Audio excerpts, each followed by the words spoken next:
சென்னை பெசன்ட் நகரில் கஞ்சாவுடன் இருசக்கர வாகனத்தில் வலம் வந்த 2 பேரை கைது செய்த போலீசார் 10 கிலோ கஞ்சாவை பறிமுதல் செய்தனர். சென்னை பெசன்ட் நகர் பகுதியில் கஞ்சா கடத்தி வரப்படுவதாக மதுவிலக்கு அமலாக்க பிரிவு போலீசாருக்கு தகவல் கிடைத்தது. இதையடுத்து அந்த பகுதியில் கண்காணிப்பில் ஈடுபட்ட போலீசார் அந்த வழியாக இருசக்கர வாகனத்தில் வந்த 2 பேரை மடக்கி சோதனையிட்ட போது அவர்களிடம் 10 கிலோ கஞ்சா இருந்தது தெரியவந்தது.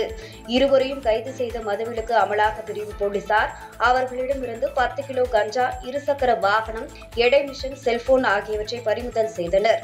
அவர்களிடம் மேற்கொண்ட விசாரணையில் ஆந்திர மாநிலம் விசாகப்பட்டினத்தில் இருந்து கஞ்சா வாங்கி வந்து பெசன்ட் நகர், வேளச்சேரி, தாம்பரத்தில் விற்பனை செய்வது தெரியவந்தது. கைது செய்யப்பட்ட இருவரும் திருவொற்றியூரை சேர்ந்த முஸ்தபா, கும்மிடிப்பூண்டியை சேர்ந்த கிஷோர் என்பது தெரியவந்தது.